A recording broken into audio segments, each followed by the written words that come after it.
여러분 안녕하십니까? 비전교육학입니다. 2022학년도 개정교육과정 추진 과제 및 추진 방향을 알아보는 시간입니다. 오늘 저와 함께 살펴볼 핵심 키워드는 디지털 기반 교육입니다.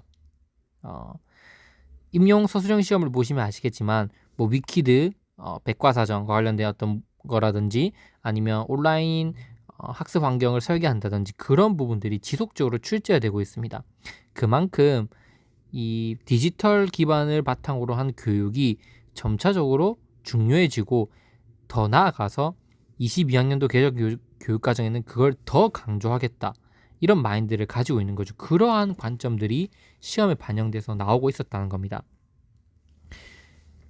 특히 디지털 기반 교육이 중요한 이유는 뭐라면 핵심은 스마트폰입니다, 여러분. 이제 아이들이 걸어 다니면서 컴퓨터를 들고 다닐 수 있게 된 거예요. 이제 언제 어디서든 원하는 환경에서 아이들이 이 스마트 기기를 활용해서 원하는 수업을 얻을 수 있다는 건데, 그러면 교사도 거기에 발맞춰서 그런 디지털 환경 속에서 아이들의 그런 매체를 잘 활용해서 수업을 보다 효율적으로 할 수 있는 그런 방안을 마련해야 된다라고 볼 수 있는 거죠. 그것과 관련해서 특히 중요하게 여기는 과제를 한번 보면 이런 것들이 있습니다. 오프라인 연계 등 미래지향적 교수학습 및 평가를 재설계한다.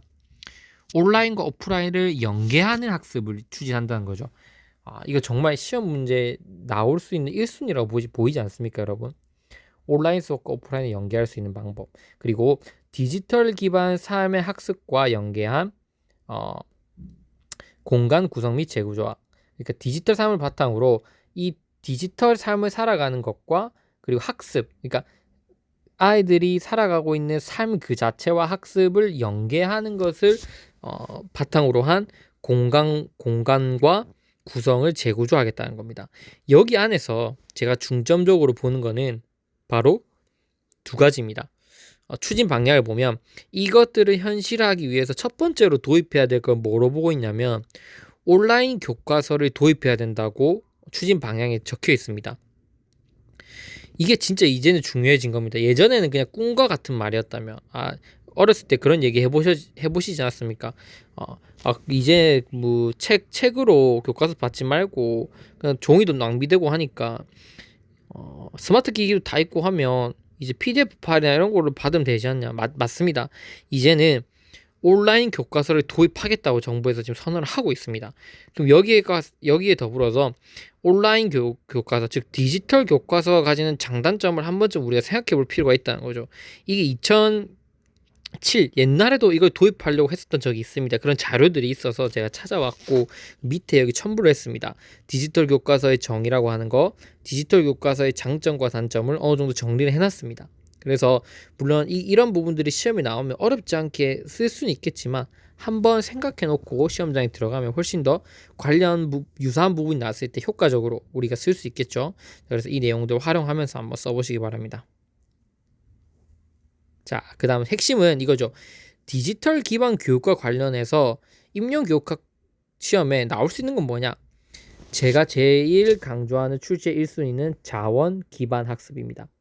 자원 기반 학습은 교육학 객관식 시험에서도 2회에서 3회 내지 출제가 되었었던 거고, 그리고 이제 점점 더 디지털에 기반하는 베이스가 중요해진다면 이 학습자들이 자기가 이런 자기 옆 주위에 존재하는 자원을 적절하게 활용해서 학습을 이끌어 나가는 이 모형이 중요해질 수밖에 없어요. 한마디로 내가 무슨 정보를 필요로 하는지, 그러니까 이 문제 상황이 무엇인지를 잘 분석하고 이 문제 상황에는 어떤 정보가 필요한지, 그러면 그 정보는 또 어디서 얻을 수 있는지, 그리고 그 정보를 어떻게 해석할지, 그리고 어떻게 다양한 소스로부터 얻은 정보를 어떻게 종합하고, 그리고 그 과정 안에서 어떤 이제 정보 출처, 윤리성 이런 걸 판단하는 이 정보 리터러시 모형이라고 하는 빅 식스 스킬이라고 하는 거,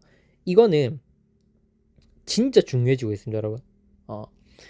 그래서 자원 기반 학습은 여러분 꼭 보셔야 돼요. 그 빅 식스 스킬이라고 해서 정보 리터러시 모형. 그리고 자원 기반 학습을 검색하시면 또 뭐가 나올 거냐면 자원 기반 학습의 학습 환경 설계 원리가 나올 겁니다. 그 부분도 한번 보고 들어가십시오, 여러분. 물론 뭐 자원 기반 학습이 제 기준에서 나올 수 있는 1순위라고는 했지만 당연히 시험에 안 나올 확률이 더 높겠죠. 그 많은 범위에서 제가 어떻게 나오는 걸 맞추겠습니까? 하지만 그 제가 대학교 때 들었던 수업 강의 교수님들로부터, 그리고 2022학년도 개정교육과정이 나아가는 방향, 그리고 객관식 시험에 출제돼서 충분히 어느 정도 객관성을 검증받은 부분이라고 친다면 이 부분도 충분히 나올 수 있지 않을까 저는 생각이 됩니다. 올해 안 나오더라도 내년에 나올 확률은 더 높아진다고 볼 수 있는 부분이 자원 기반 학습입니다. 그리고 조금 쉽게 나온다면 이제 어슈어 모형이 나올 수 있겠죠. 매체를 활용할 수 있는 체제적 교수 설계의 방법, 어슈어 모형도 알아두면 좋겠고, 약간 옛날 느낌, 좀 뭐라 해야 되죠? 객관식 시험의 느낌이 좀 강하게 나온다면, 근데 이런 추세로 안 가고 있기 때문에 좀 나올 수 있을 확률이 높다고 말씀드리기 좀 애매하지만, 뭔가 객관식 문제의 유형 스타일에 가까운 것으로 출제가 된다면 CAI와 CMI 이거 구분하는 거 반드시 숙지하셔야 돼요. 그러니까 컴퓨터를 보조로 해서 하는 수업과 컴퓨터를 통해서 관리 매니지먼트, 학습자들의 관리에 나가는 CMI, 이 두 개를 구분하셔서 한번 준비해 놓으시는 게 좋겠다라고 볼 수 있습니다. 하루 교육학 문제 제가 이것을 비교하는 문제를 냈으니까 보시면 될 것 같습니다. 그리고 온라인과 오프라인을 연계할 수 있는 수업이 여러분 뭐가 있겠습니까? 블렌디드 러닝, 플립드 러닝 이런 게 있겠죠. 온라인 오프라인을 융합하는 거, 그리고 플립 거꾸로 수업, 이런 개념과 차이점 숙지하고, 그 다음에 교육공학 개론서를 보면 이런 부분들이 있어요. 원격 교육이라고 하는 파트가 또 따로 있습니다. 그리고 ICT 교육도 따로 있고 멀티미디어 교육, 이렇게 세 분야가 나눠져 있어요. 그래서 원격 교육, ICT, 멀티미디어 교육 뭐가 다른지 정의 정도, 그리고 특징 정도는 우리가 알고 들어가는 게 좀 좋지 않을까 생각을 해봤습니다. 그리고 매체 관련해서 교사와 학습자가 커뮤니케이션 높이는 게 중요하겠죠. 그거 관련해서는 볼로 SMCR 모형 중요할 거고, 그리고 앞서 말씀드린 것처럼 미디어 리터러시라고 하는 개념은 반드시 숙지하고 계셔야 된다라고 볼 수 있습니다. 그래서 디지털 기반 교육이라고 하는 이 추진 과제와 관련돼서는 물론 이거 외에도 더 있을 수 있어요. 여러분이 판단하셔서 보면 됩니다.